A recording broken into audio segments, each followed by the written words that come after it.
We'll send you... honestly, there's no unlimited time, but here. We'll do 15 plus 10. That should be fast enough. Do you want to play as white or black? I don't really have a preference. Okay. I mean, there's no difference besides white always starts. Yes, alright. We'll go ahead and send you the challenge then. Go ahead and accept that. I dub thee a knight. Well, thank you for the sub, Salem. You're welcome, because it's... Oh, fair enough. I was gonna say, just know you don't have to. Oh yeah, also, well, hold on. I forgot I need to restream this to you over Discord so I can just look over Discord too. Should be faster than watching stream anyway. Yeah, I'm just watching the stream because of your chat, so, you know, I'm Yeah. not just sitting here quietly. No worries. So I personally like playing e4. There we go. Interesting move. You say that and there's absolutely no thought process behind it. Well, so you generally want to develop and control the center, which is why pushing the E and D pawns is generally best. Also, pushing that pawn too, when I move my E pawn up, opens up my bishop to just capture a pawn for free. Hey, Vay, thanks for grabbing your daily stew. And then I don't have to commit, so I got that free pawn, and I can just go back.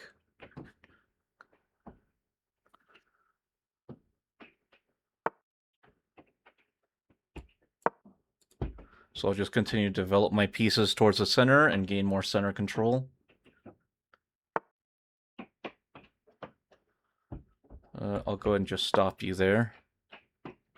Hey, Vay, thanks for checking in. Hope you're doing well as well. Let me also put on some music. It's probably a little too quiet.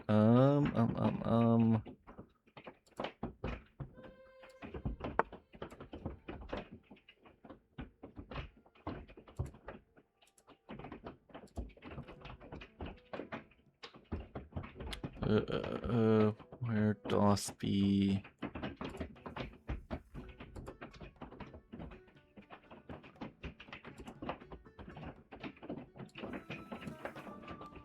Just some calming music. Okay. So I'm going to castle, which will help protect my king.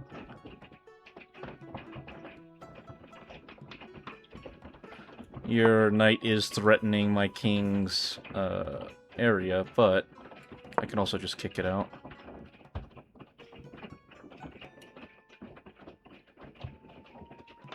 Hey, Lirovich, sounds good. I don't know if you can hear it, but it is currently healing at my house, so that's fun. I would love some hail. I don't think you would. Also, that is a free knight. Yeah,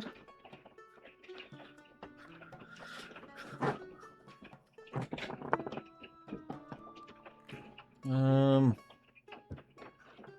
can also just put my knight there. Nothing's attacking it, and I can see both your bishop and rook.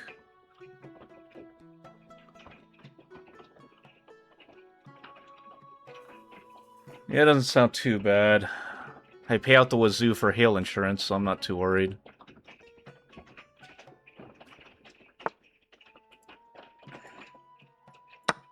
So I'll just take your rook for free.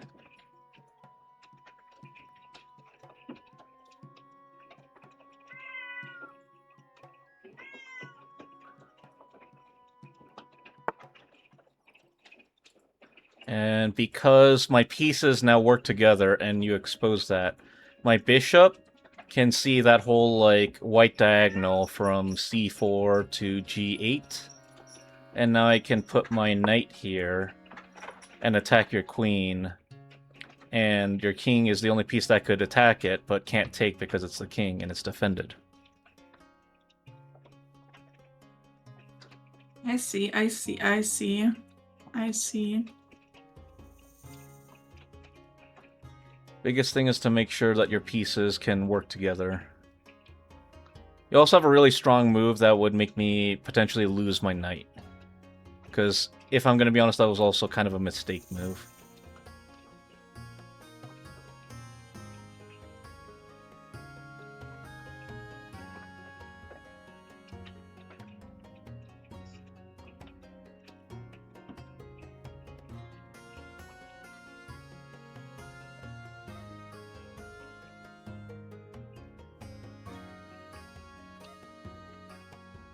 Let me know if you think you found the move. I don't. Okay. Would you like a hint? Not really. Okay. Well, it would have been to move your d-pawn up 2, and then you could have blocked my bishop with the pawn. So Thought now about it. I can take your queen. And now my queen can come out.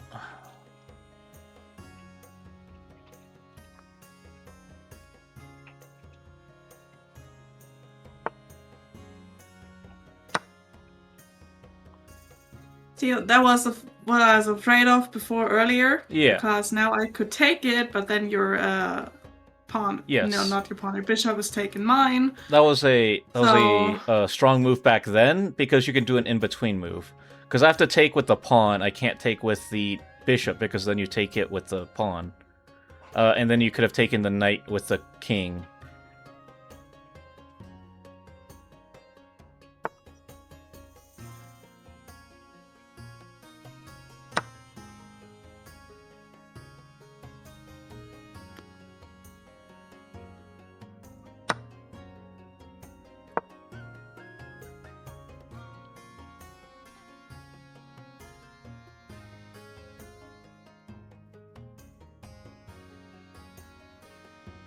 Yeah, Ryan, thanks for getting your daily stew. Alright, sounds like hail's over. Yeah, hope you all are doing well.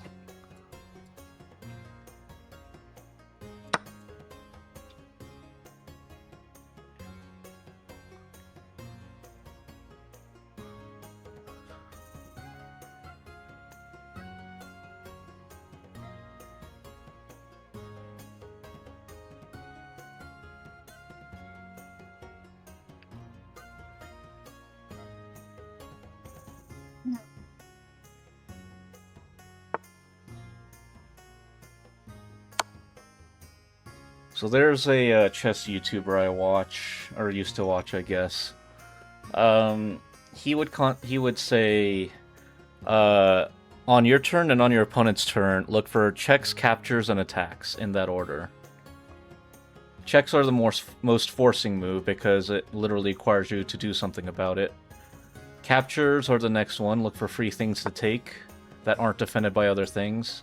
And then attacks, putting more pressure on a piece. So here, I'm not going to take your rook because it's defended by your bishop, but I can go here to provide check because it's covered by my knight.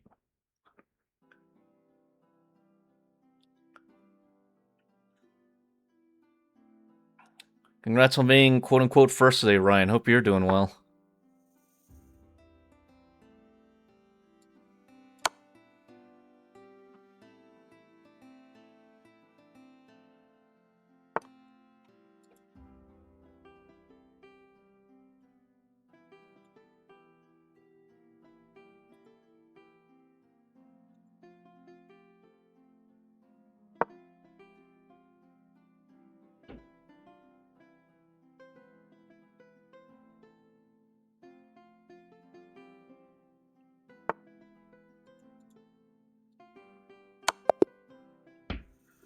And that's checkmate. Okay. So, let me play with a bot real quick. I'll show you, like, what I'm thinking, what I'm doing. Maybe help you with your opening. Or you can play another one if you want. That's up to you. Let me just quickly play against, like, a easy-ish bot, and then I'll challenge you again. I might lose to her. She's pretty strong, 1500. So I'm going to play e4. E4 and d4 are the most common, like, beginner moves, because you want to control the center. So, because she pushed d5, I'm going to push my knight to f3, attacking that pawn. She's going to move the knight to d6 to protect it. So, I'm just going to continue general center development. My knight now controls that square and helps protect. Did the opposite. More control over the center. And I also cleared these two spaces. Okay. Now she's going to play that because that forks my pieces, and it's defended by the queen. So I'm going to play what's called a Desperado move, where I sacrifice my bishop, even though it's worth less value.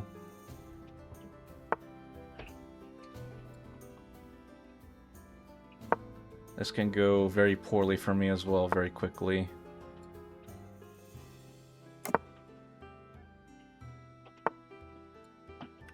So I castle to protect my king, and now this rook has an open file to move to, so I'll go ahead and do that. So now this rook can see this entire file. Because now this pawn is under much more pressure. I'm actually going to move my bishop here, because even though it can take, then I can take the queen. So when I move here, that's even more pressure towards this pawn. Although I guess they can just do that, yeah. Which completely nullifies the point of my move, but they still can't take.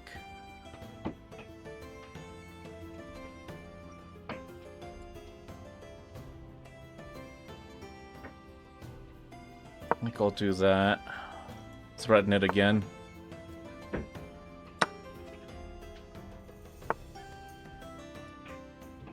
And now with that, now the queen is pinned to the king, so now I can take that queen with my rook.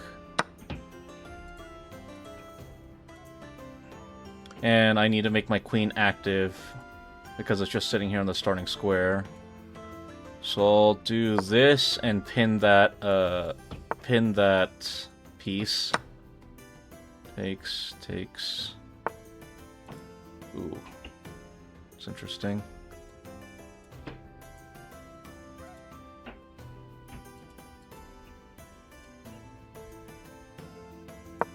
I'll go back because that defends the bishop, and the bishop can trade.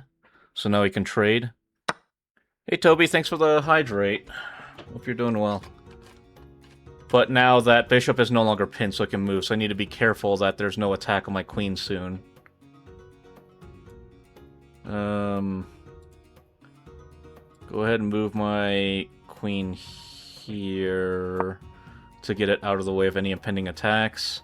I also need to be very careful because I can very easily get back rank mated, and that's also a strong move. So back rank mate is like, if I didn't have this rook here and they just dropped a rook here, because I'm blocked in by my pawns, that's an easy checkmate.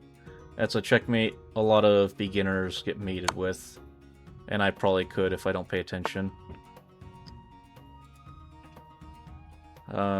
Is this all making sense so far? Sorry if I'm explaining very fast.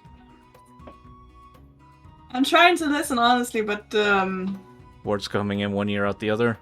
yes. Understandable. Absolutely. And then it's all about, like, plans, seeing a couple moves ahead. So, like, here, it doesn't do anything immediately, but in the next move I could maybe go here, which checks the king and also protects my queen. And is also protected by my queen, so it doesn't get taken by that rook. So I'll go here.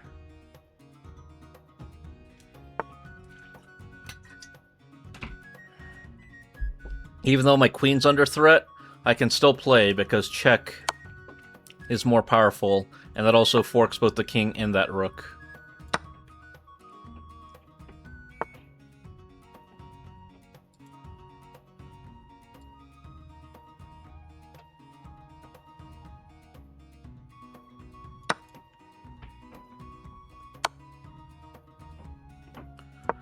And that's protected by that.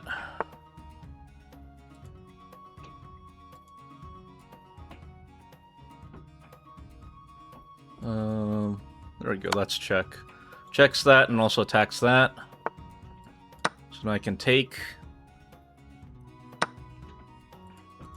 And now I can do what's called discover check. When I move this, this will be attacking that. A diplomatic envoy has sent their entourage.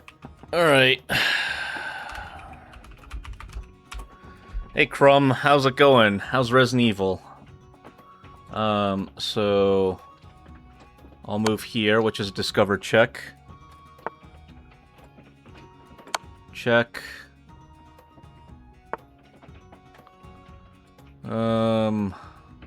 Can threaten mate here. Take. Checkmate. Because it's defended by the knight, and it covers all the spaces the king can go. Does that kind of make sense? Absolutely not. Okay. I'll play a game against you, and we'll just kind of go over your opening then. How about that?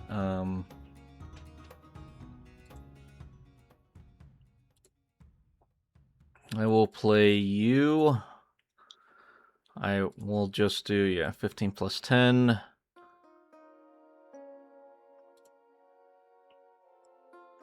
Oh, yeah, let's do a custom position.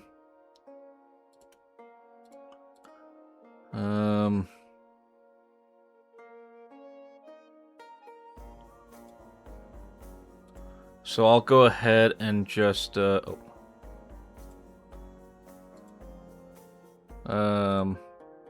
sec. Set up position. I'll just delete all my pieces, and we'll just discuss your opening, I guess. I'll just give myself the knights and the bishops at least.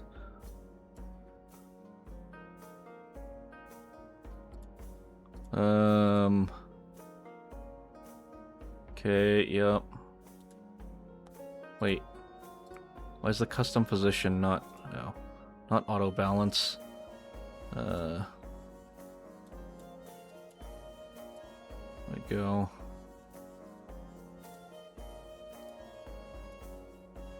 I hate it. 1 second. Get that, get rid of that. Okay. And I play as white. I will send you the challenge. There we go. It is Trip. How you doing? Hope you're doing well today. And yeah, if you got a raid and run, Chrome, I completely understand. Thanks for swinging by today. Let me know if you see that challenge, Salem. I am waiting. Oh, there it is. No, there's No not. worries. Let me see if I did this correctly.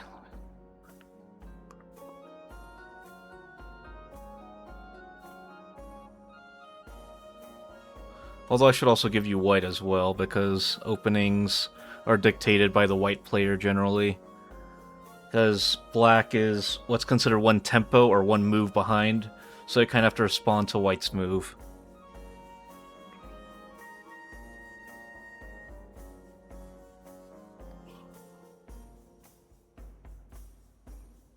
But yeah, we're just jamming out to some Bardcore while playing chess today.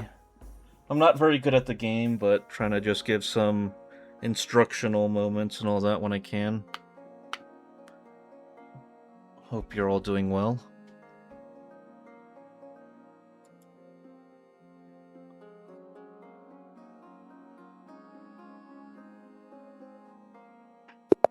There we go.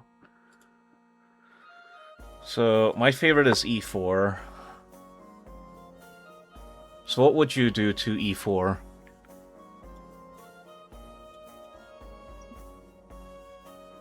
Normally, like, Mm-hmm. if I don't know what I'm doing, I would do this. That is Just a good block it move. out. That's the easiest position to learn. So e4, e5. You block my pawn from continuing to advance, and you kind of directly challenge it. So now I'm going to move my knight to attack your pawn. What are you going to do?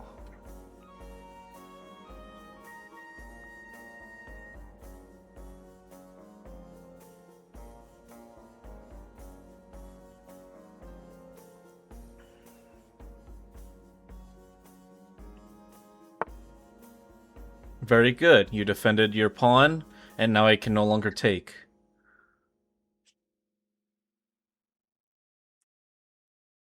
Now, what if I made this position, let's say... Well, I guess it'd be the Scotch if I just did that, but... Let's teach you the Scotch, I guess. Okay, so I move my d-pawn there. What do you do?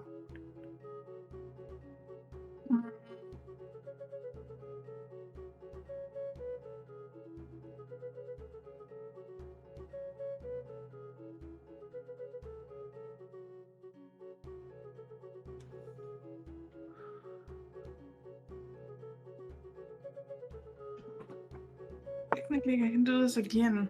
That also works. So that is a counter to the Scotch. I think it's called the Albin counter gambit. Don't quote me on that. But basically, now our pawns have high tension because they're threatening each other. Yeah. So, however, there is this. So let's say I take here. What do you do?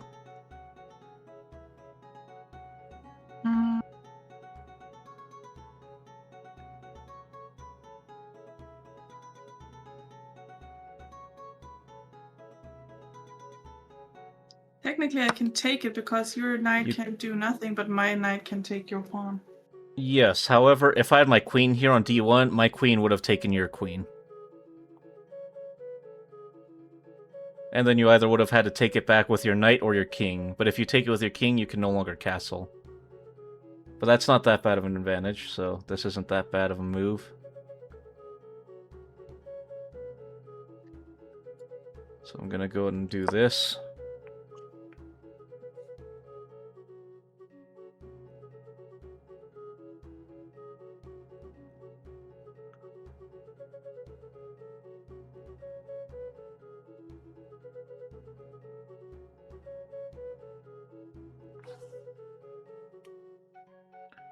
What are you thinking? Okay, free pawn. I will follow that up with my own pawn take. So that does threaten my knight.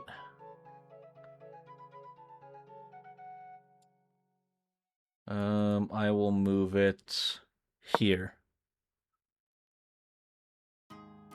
So moving it out of danger, and now it's protected by my pawns again.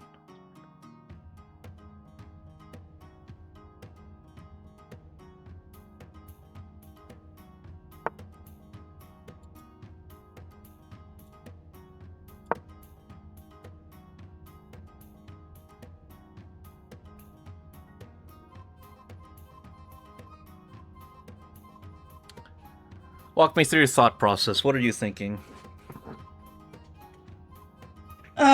So if I put G7 on G5, your knight, your bishop will.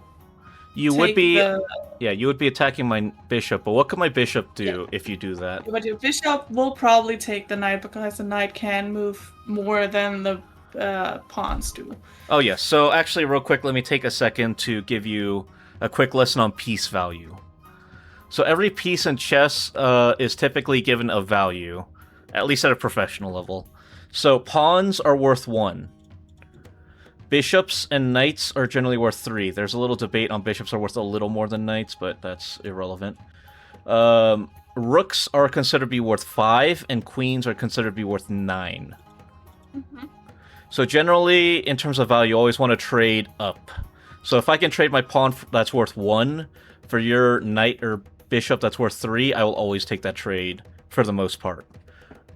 The only piece that doesn't have a value is your king, because if you lose your king, you immediately lose the game. But also, yes, I would take your knight, but what could you do about it if I took your knight?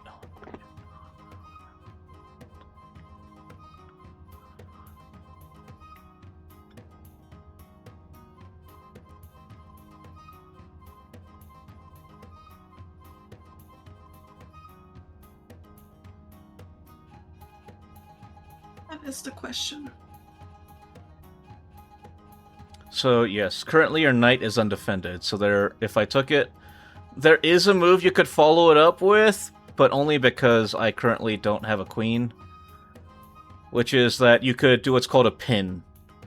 So if I took your knight, you could move your queen to e7, and then I could no longer move my bishop, but I could try defending with like a pawn or something.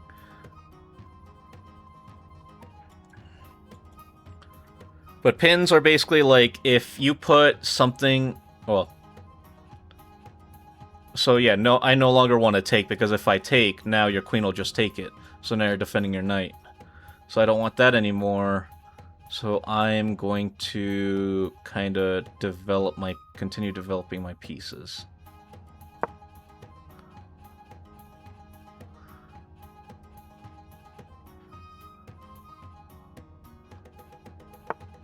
Another big thing about openings is basically you want to get all of your pieces in action as soon as possible.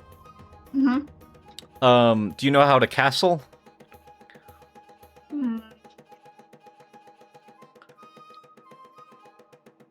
So basically, as long as your king and one of the rooks has not moved, and every space between it is clear, you can do what's called castling, which is moving your king 2 spaces towards that rook and putting the rook on the other side. This is generally a pretty good move for defensive purposes. It helps shield your king and then moves your rook to a more active position.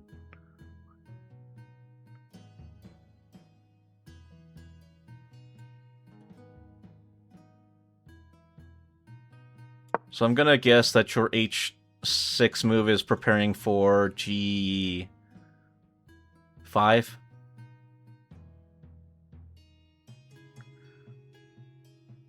Maybe? Okay. Well, whenever you make a move, you want to have, like, a purpose for that move in mind, if that makes sense. Like, I moved that knight to get it off of its starting square and get it more active and involved in the board. Yeah, my thought process was moving like h7 to h6. Either your bishop takes the h6 and I can take it with the g7, or the g7 moves up to g5. And when your bishop takes that, I can take the bishop with the other one. Okay, that's not a bad thinking process.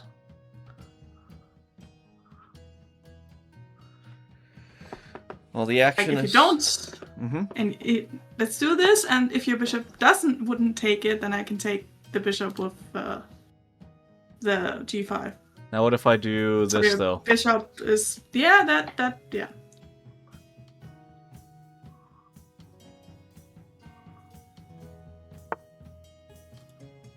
And I can just do this.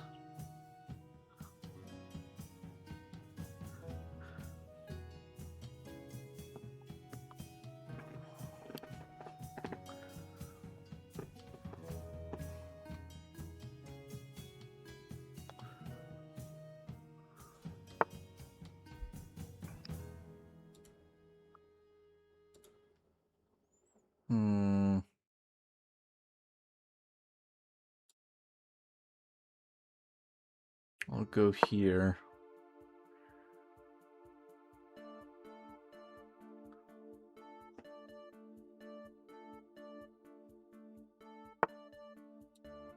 Go here.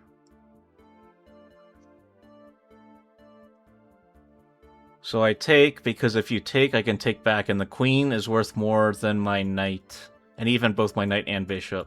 So in terms of value trading, for me, that's better. Another big concept is overworking, and to not, like, overwork your pieces, but that's more of an advanced thing, so I wouldn't worry too much about it. So I'll move here because this does 2 things. One, I attack your dark square bishop on b4, and also, now my bishop on d4 can attack your rook on h8. So it has 2 different purposes, that move.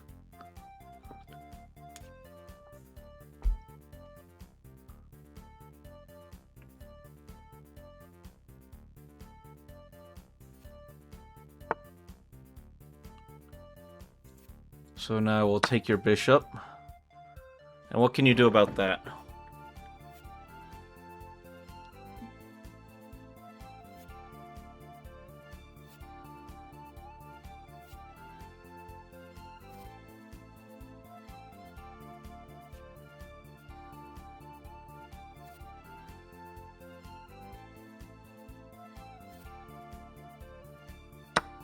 Yes, good. Very good. So another way to kind of see it is to see every piece as having like an invisible little like field of control, if that makes sense. Mm-hmm. Yep. Hey Donnie, how's it going? There's a very strong move you can play here. Let me see if you can find it.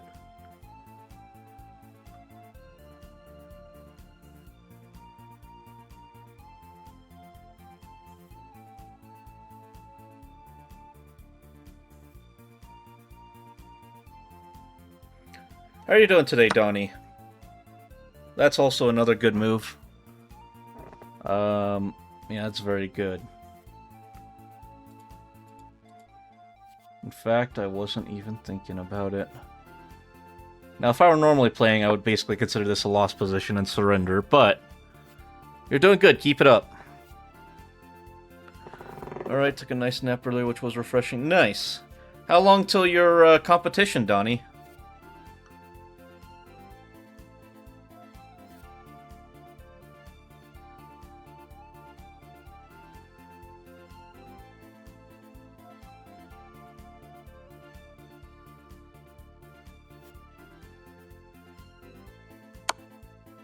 That works.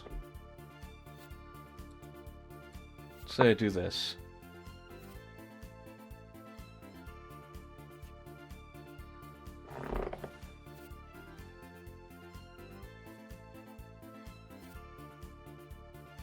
King can move 1 space, right? King moves 1 space any direction, yes.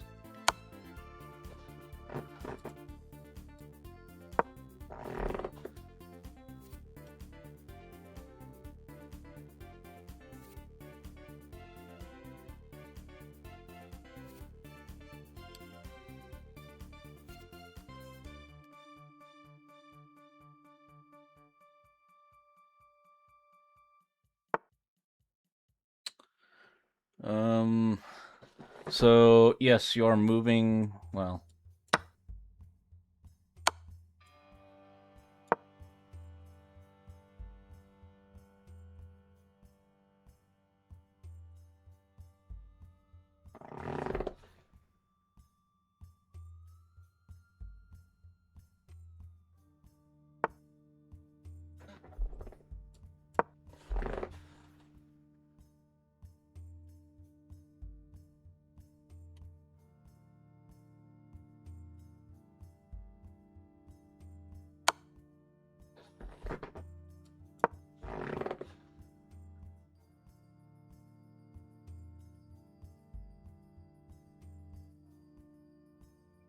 Let's see how well you can close out a game.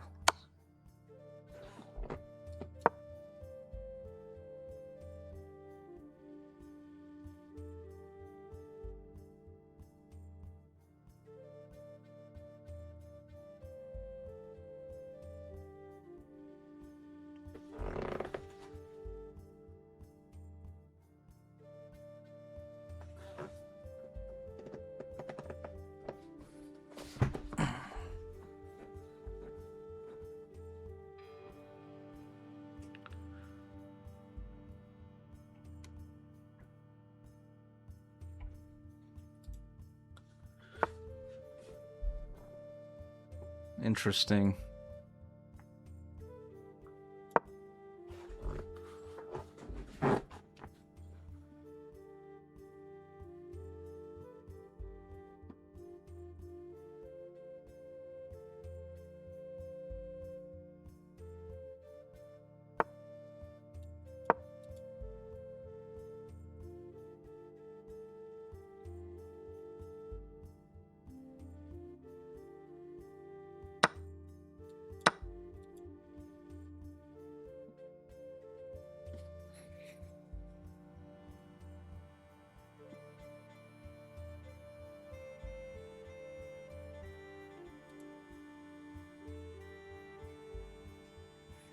Keep walking me through your thought process. What are you thinking? What do you see? Damn it. Didn't want to do this. Damn it. wanted to talk about my thought process and I accidentally clicked it.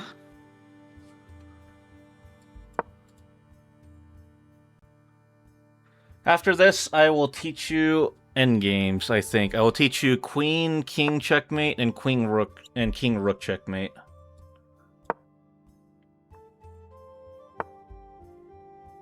I mean, chess is always fun to learn, Trip. In this case, I'll also teach you a very fun move called en passant. So en passant, or French for in passing, is a move that only pawns can do. So you know how pawns can move 2 pieces if it's off the starting square? Yeah. If I do that, and if your pawn could have taken if I only moved 1, like your a4 pawn, it can take that, actually, because even though I moved 2. That is called en passant.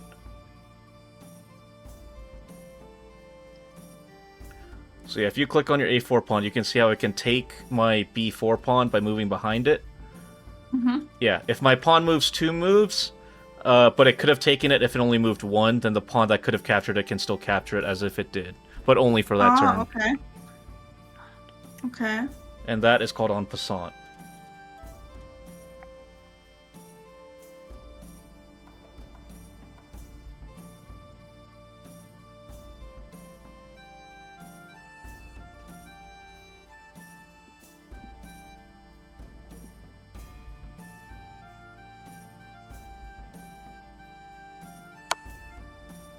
Interesting.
How much chess have you played, Trip?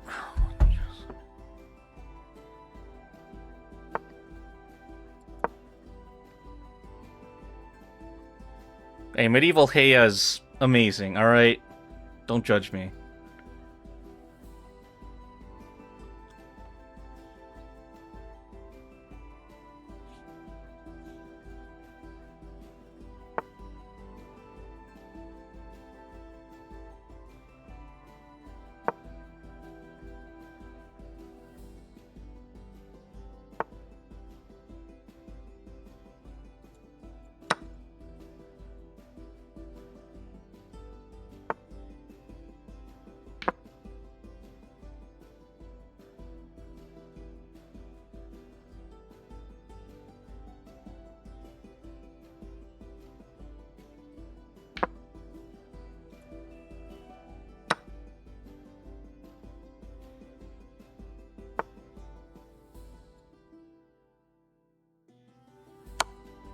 So I'm gonna move my queen there because it checks both your king and allows me to attack your rook. Which is called a fork.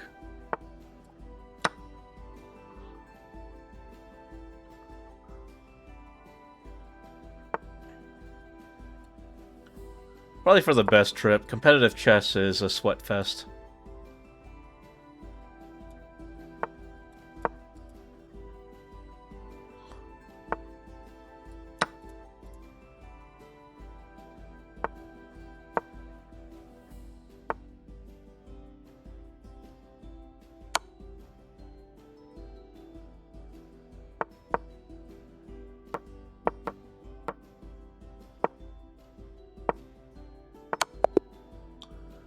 So let me teach you. So if I didn't a mistake with the knight, that wouldn't have gone differently. So let's review this game together. So let's see where it kind of went really wrong for you. Okay, so personally, let me see.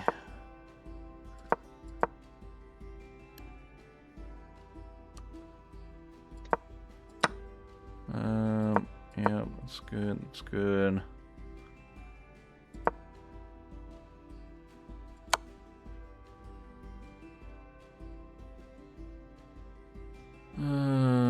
Two.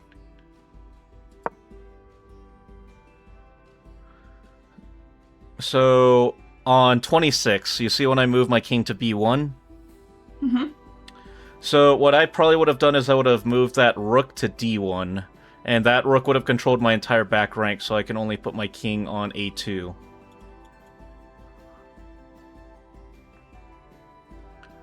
And from there, I would probably wager that victory probably isn't too far from there.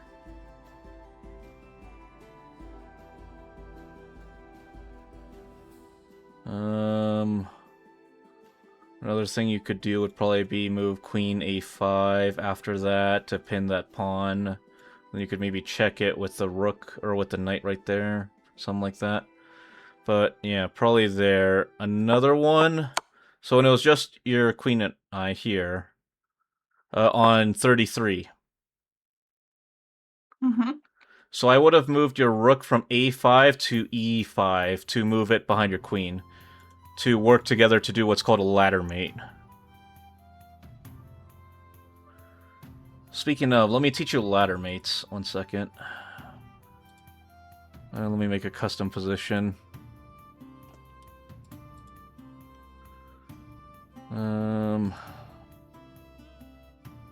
Custom.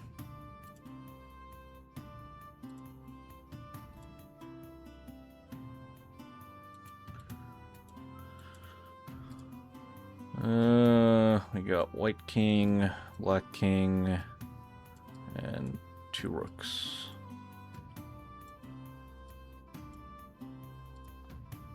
I will play black, and I will challenge you. Okay. Go ahead and accept that, and I can teach you ladder mates, as well as endgame, kinda. Wait, that's not right. Okay, cool. I don't know why I'm playing first, though. I'm black. Okay.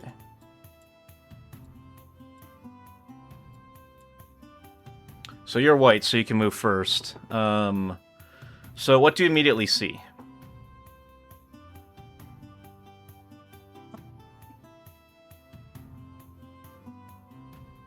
Salem? Yeah? Oh. So what do you see? I could technically go down with the towers. Yes. You can win in 2 moves. I will tell you that right now. Think about your rooks, what they control, and where you could put them to kind of choke my king. Also, you need to play a move, otherwise the game will auto-abort.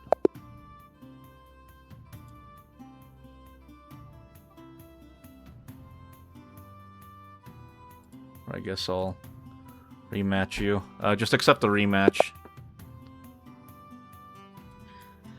Well, technically, I could go here. Yes. So you see how that's choking out my entire king? I can only move in this back rank now. And now I could do this. Yes, and that's ladder mate. Typically, it won't be so easy. Like, the king will be in the middle of the board, right? Mm-hmm. And I'll start moving closer to your rooks. All you have to do is move it all the way back to the other side of the board. And that is called a ladder mate, one of the easiest checkmates to do. Now, I am going to teach you queen and king mate. I mean, does this one make sense to you? I feel like this one's pretty easy. It does make sense in that kind of build-up. Like, in the game itself, it might not make sense, because there's a whole lot of different pieces I have to think about. Sure. But in a nutshell, just, you want to control and kind of choke out the king. restrict its movements, and then kill it in a nutshell. So, do you know what stalemate is? Isn't that the thing where, like, you have to move your king? No, that's check. Stalemate is when your king has nowhere to move, but it's not in check. And that counts as a draw. Oh, And okay. in certain positions, it's very easy to do.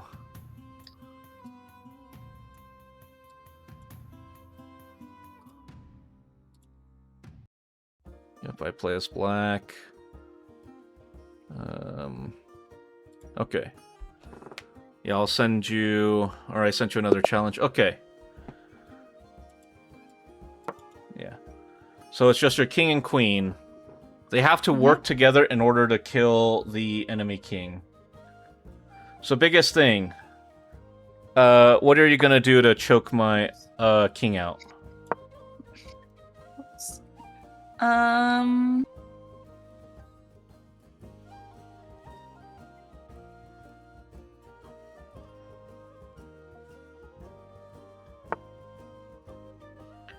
That could kind of work in some ways.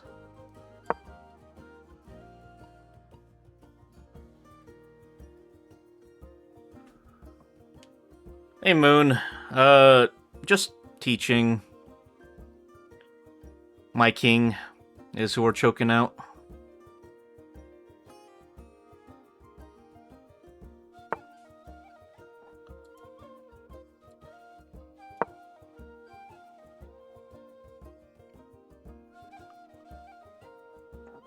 Maybe it'd be easier if I taught you by me doing it first.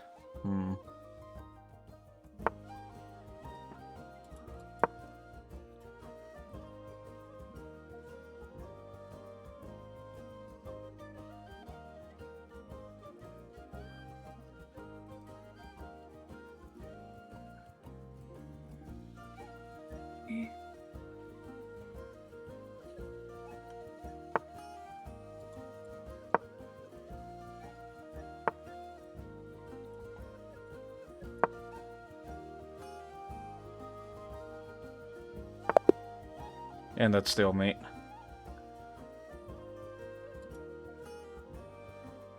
Kind of putting it into a corner is the easiest way for that to go. Hold on. Import this. Let me flip the position real quick and challenge you with that. And I can kind of walk you through what I'm doing. Custom position, 15.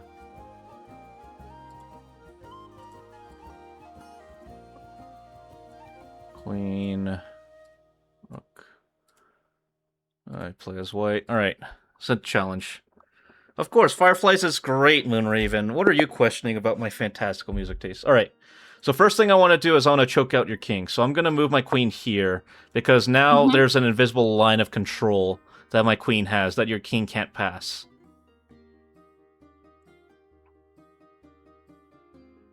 So I've already cut off your king's access to half the board. And then I'm going to start moving my king closer for king opposition. And now I'm going to check you because now you have to move back a file. And now I put it here, and now you're cut off from that entire 5th rank now. And now basically we repeat this whole process until I corner your king. So every time you move back, I just have to move the queen to keep choking it out. And then eventually you have to come back. So like here, because that whole area is controlled by my queen, you have to move back. And I'm going to move it in a place that controls that file, generally the opposite way diagonally, but doesn't let you take my queen. And now I just have to do that, and then that's checkmate. Do you understand how I did that? Yeah. Okay. Let's try it on the opposite way again.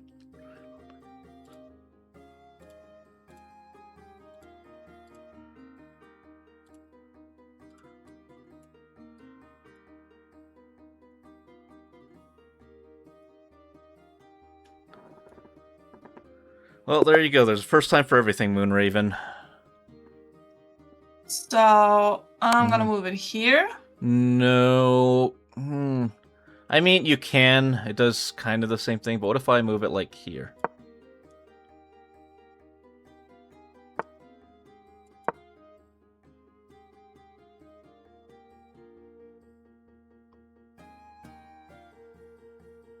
Do you want me to walk you through the moves?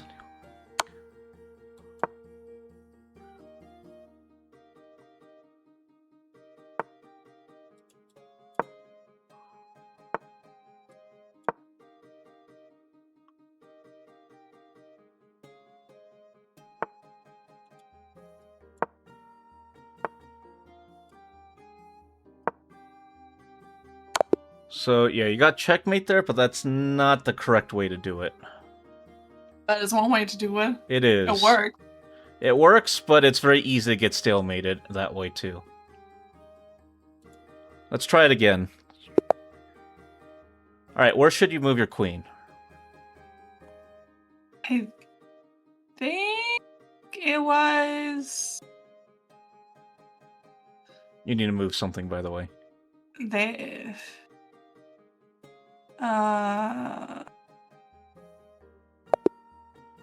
damn it. Let's try it again. There? No. So, I would move your queen from D1 to B3. Remember, you're cutting off my king from being able to approach your king.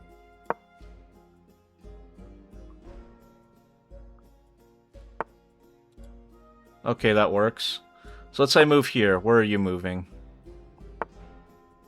I would have moved the queen to F2 there.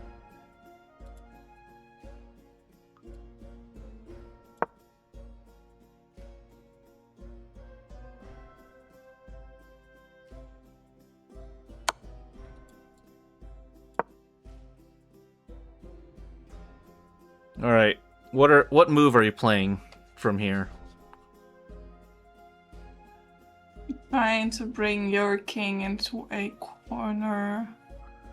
Not necessarily corner, just to the back. Yeah. So if you want to push me back... Okay, I think we need to do it again.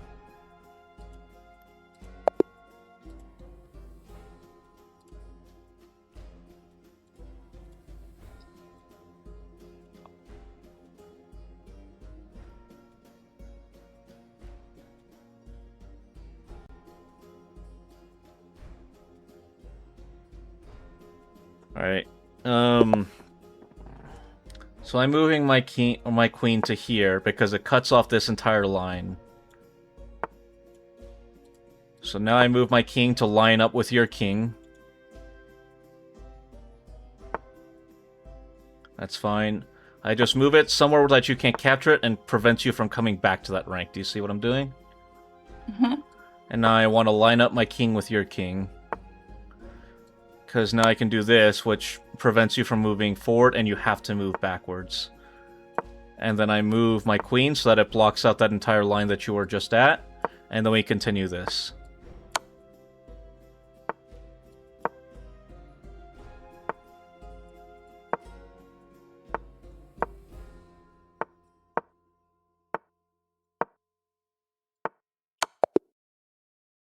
Does that kind of make sense?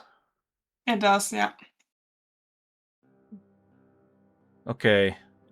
Let me rematch you, except you're telling me where I'm moving my queen. Where am I moving my queen? Oh god, no, I have to think. Okay. D3. D3 is Like- this. God. And then D3. what happens if I do D3? That. Yep. Let's try that again. Where am I So moving my you queen? move your queen to D3. I can't move it to C3. Oh, yeah, right. B3. B3 is correct. And then I do this. And then what am I doing with and my pieces? Where am I moving what to? You putting your king to e2. F2 actually. Oh yeah, f2. Because I want to line my king up with your king. So no matter where your king moves, my queen can immediately attack it, supported by the king, defended by the king, and then you have to move back anyway. But if you just move back, where am I moving my queen? To c4. C4 works, sure. And then I go there. Alright, what piece am I moving and where?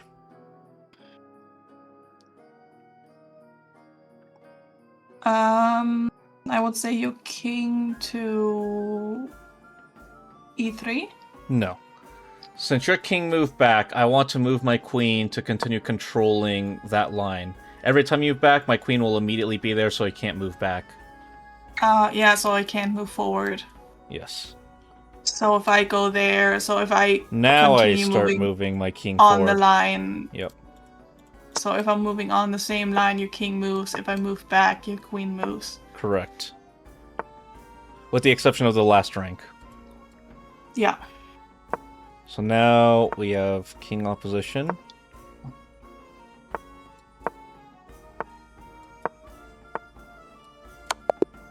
Just like that. Okay, I'll let you take control of the reins, and then let's see how you do it.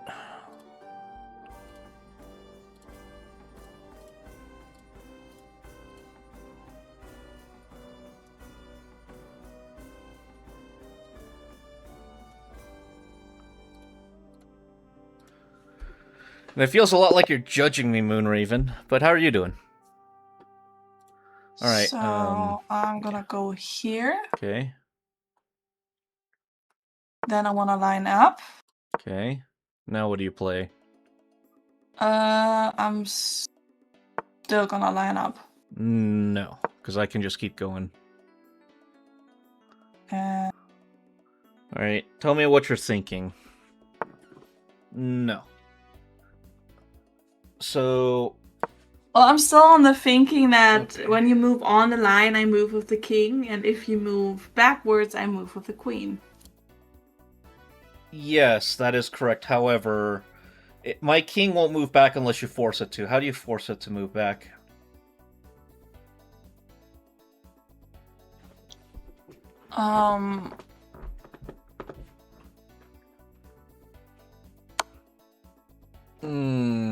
No. Okay, so let's go back a couple moves.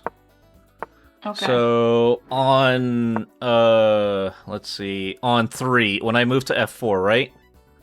Mm-hmm. The correct move is for your queen to move to F3.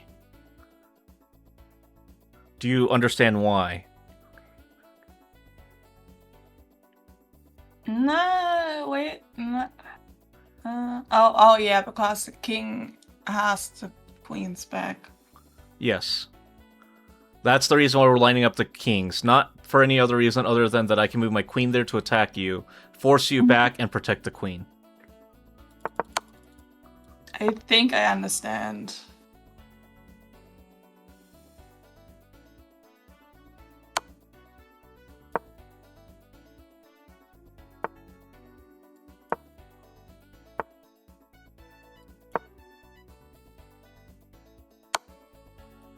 There you go. Now I'm forced back. Now what do you do? Mm-hmm.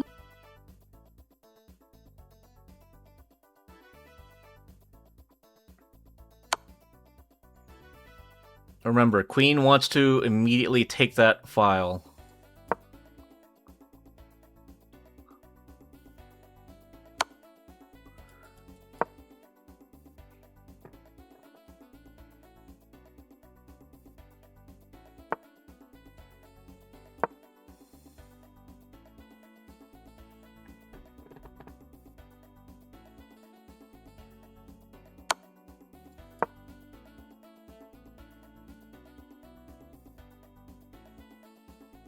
Alright, where are you moving what piece to?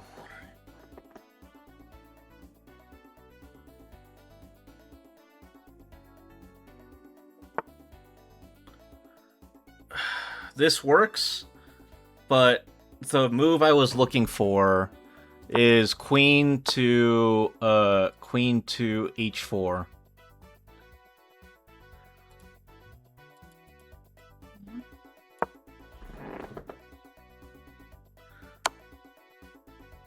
Not the move I'm looking for.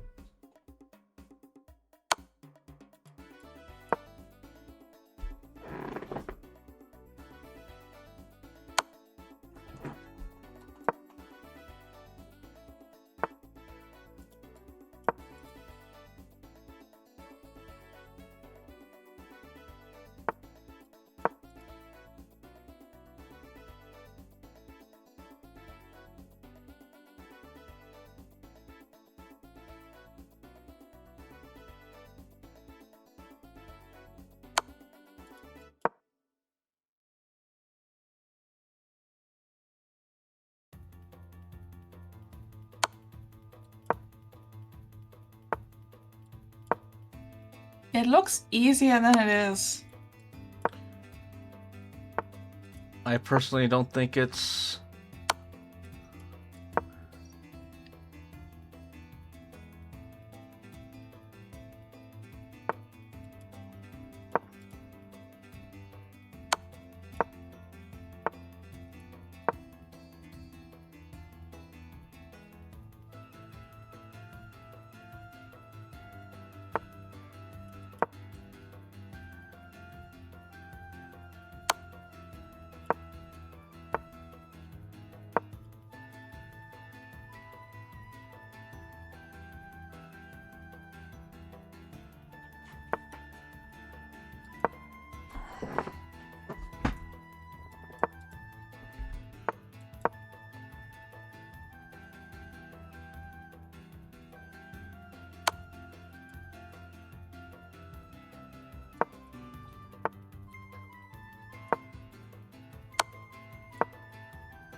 I have no clue where I went wrong. I think we need to go back again. Okay. I'm going to move here. What you are going to play is queen d7 to f5. This will push me back a square. You are now going to play queen e6.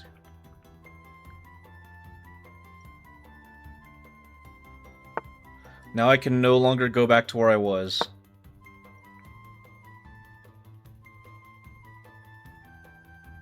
What do you do now?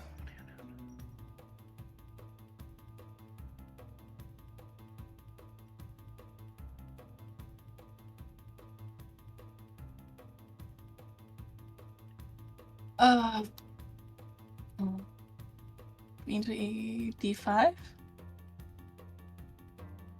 King what? Queen to e5? No. d5? No.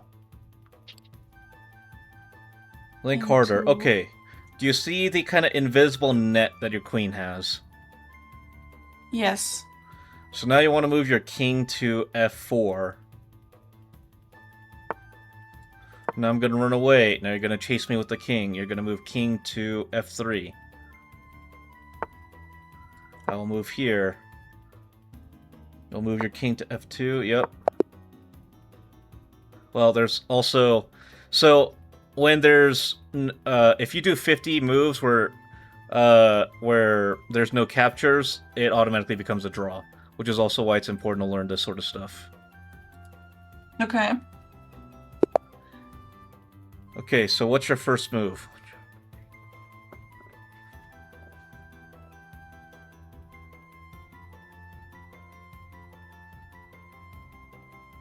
Mm.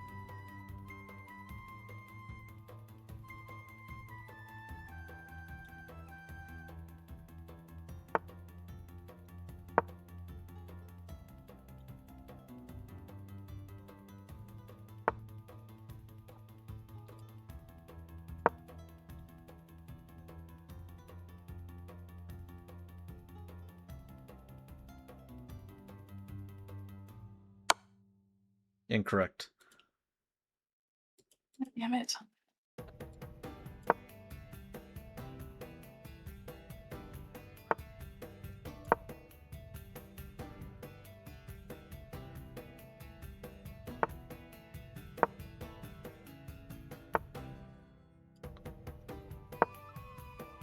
Okay, I'm gonna go ahead and shut this down, and I'm going to...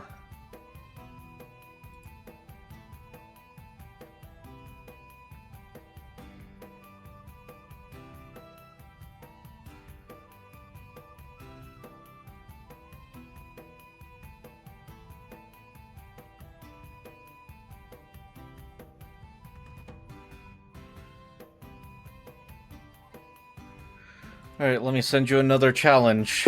One more time. Okay. So, I'm judging this position. Your king is on the 5th file. I want to cut that off. So, you cannot go to the 4th file. So, I'm going to move my queen to either A4 or G4. Either works. In this case, I'll go to A4. Now I'll start moving my king closer.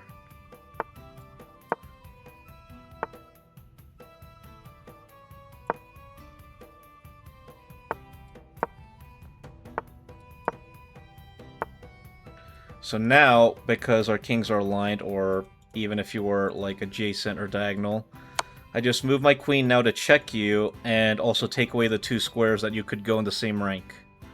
So now your king is forced to go back. And it can't take my queen because it's protected by the king. Now I'm going to cut off the rank that you were just in, so you cannot go back, by moving the queen forward diagonally in the direction that your king didn't go.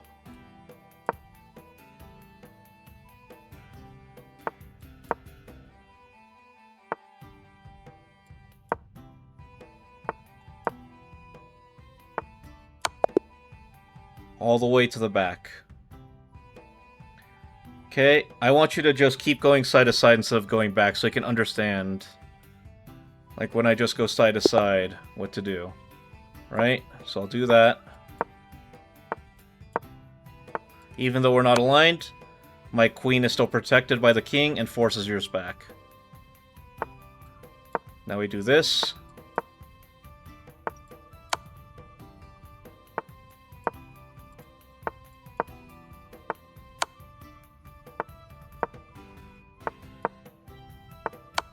Do you see that? How I did that all the way back? Okay. Let's try it again. We'll flip the positions again.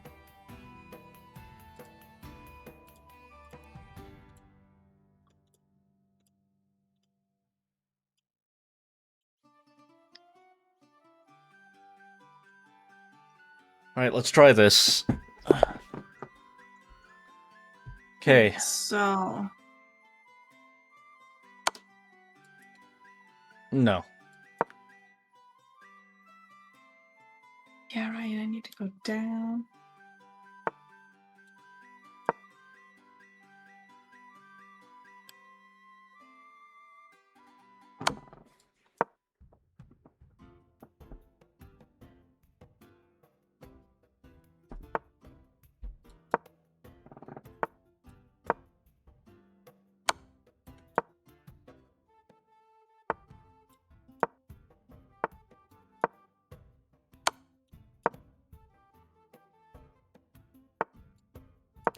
What happens if I do this?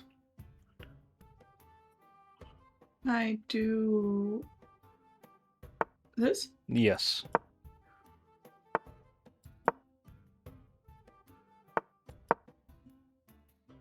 And then I can do this.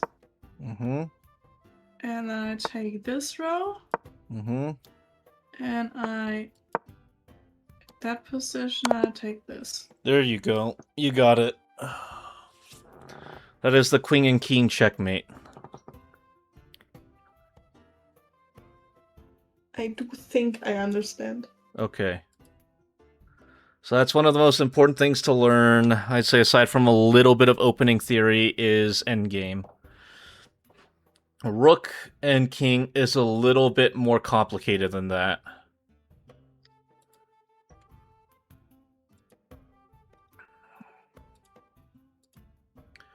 I will teach you, hopefully, just king and rook.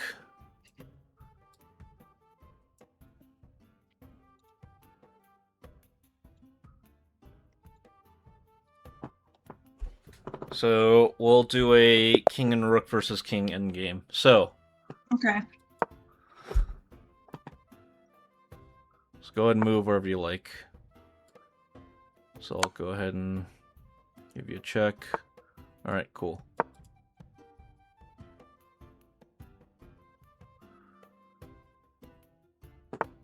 So similarly, like the queen, I'm just chopping it off. However, unlike the queen, the rook can't defend itself, so I need to move it if you get too close to it.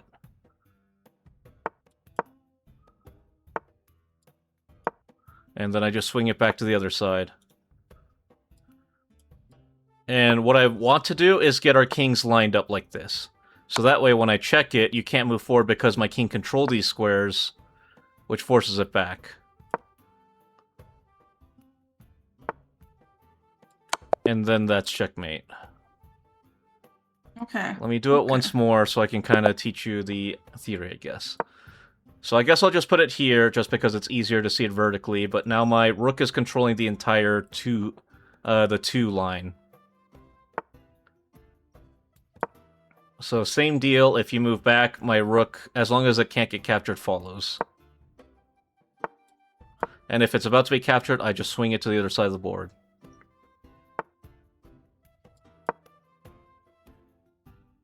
And as long as I don't move backwards, you try to come closer with your king. I want us to align. So actually I want us to be offset by 1, so you move in. So on your turn, you're the one that moves into me. Which is why I might just play a move like that where the rook just moves to force you in line. Because when you're lined up like that, it forces you back.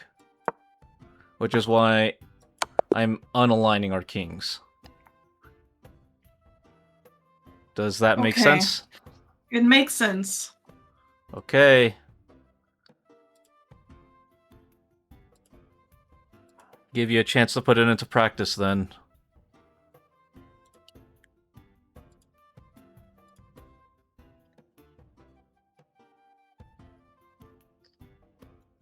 I am almost a lost cause if it comes to teaching me anything. So, Well, I'll try. That's all I can promise. Okay, immediately, that's the wrong move, but it works in this case. technically what I want to do is do this from keeping you... No? You want an invisible barrier between me and your king. And that invisible barrier is going to be your rook. There you go. But you want me to line up with you on my turn.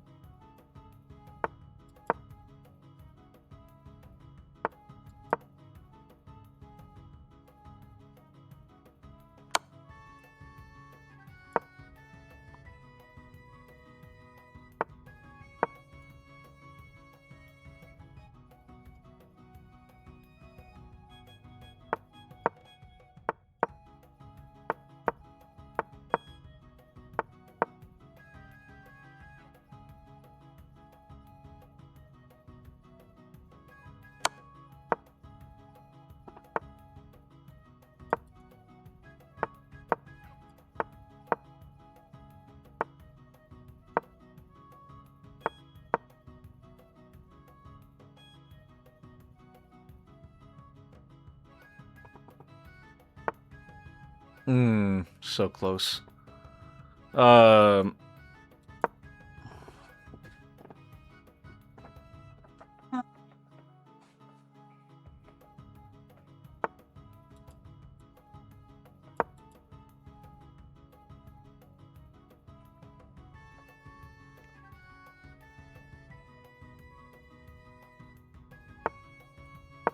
So with the rook, what you wanted to do is...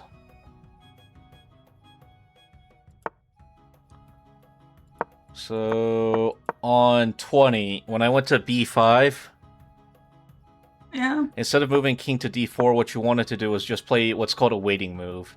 So I would have just moved the rook from h4 to g4. Basically does nothing and Yeah. forces me to move.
There you go.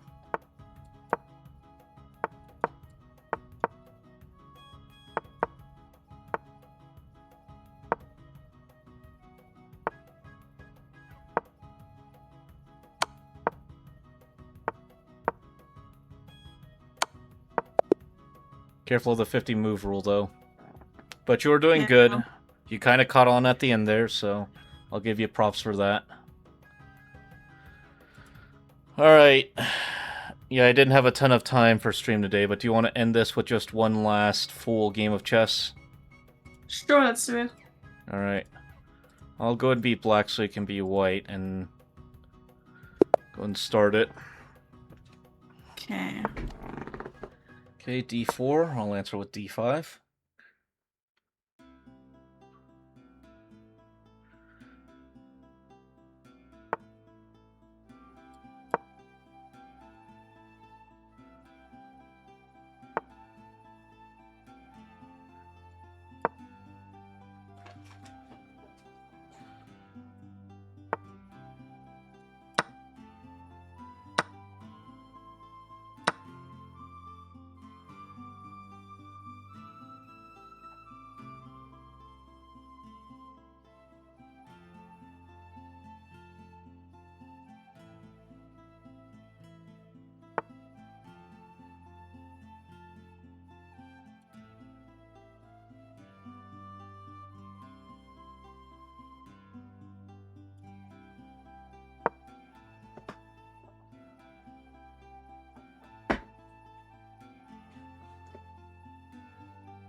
So I'm moving that bishop there because it pins your knight to your king.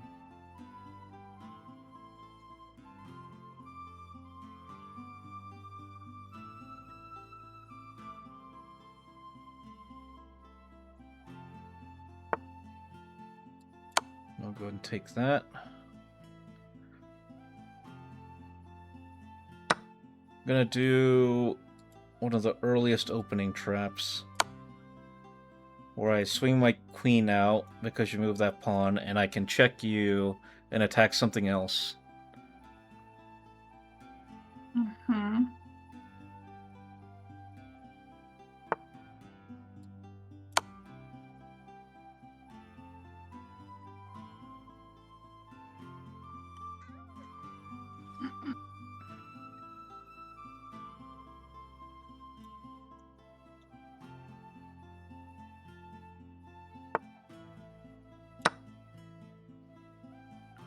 Take your rook for free.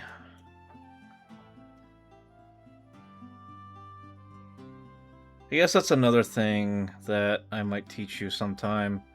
Although it's kind of hard to teach, you kind of just gotta learn it, I guess. Is defending against early queen attacks.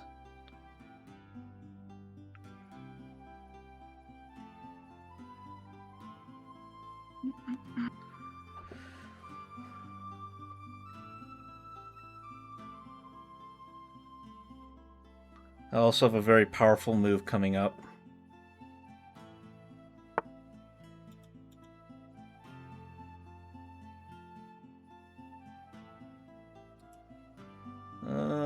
It still kind of works.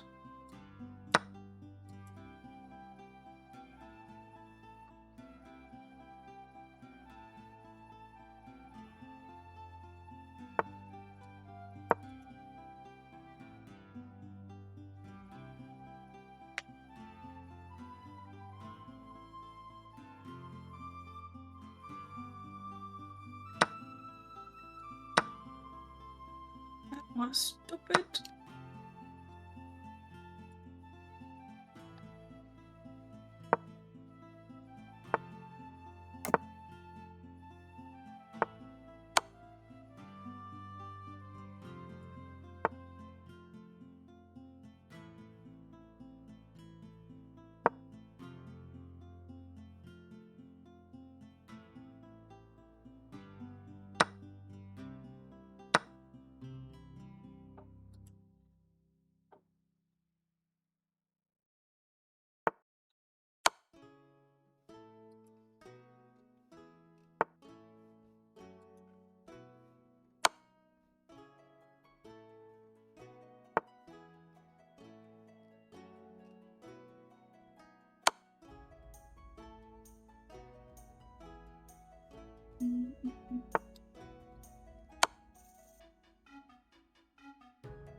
You're in double check, by the way. My knight is checking you, and the queen is checking you at the same time.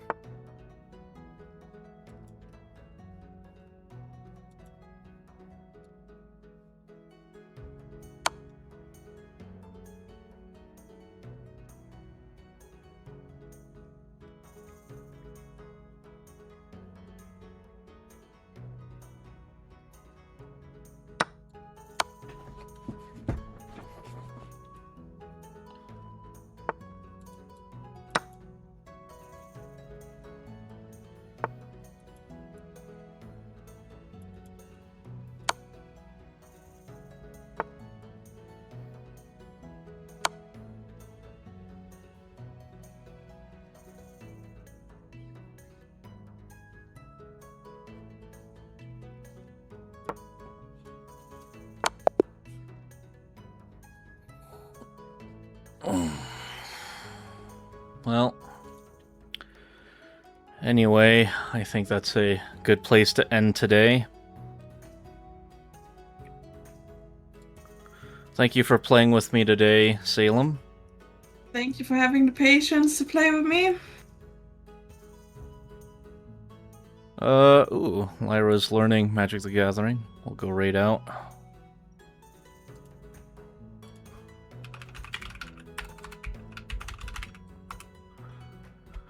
Alright, guys, thank you so much for hanging out with me today. I hope you had fun. You're all amazing. Thank you all for being here. I hope you might have learned a thing or two about chess today. And make sure to take care of yourselves. Hydrate, do whatever you gotta do. We'll be back again tomorrow with, oh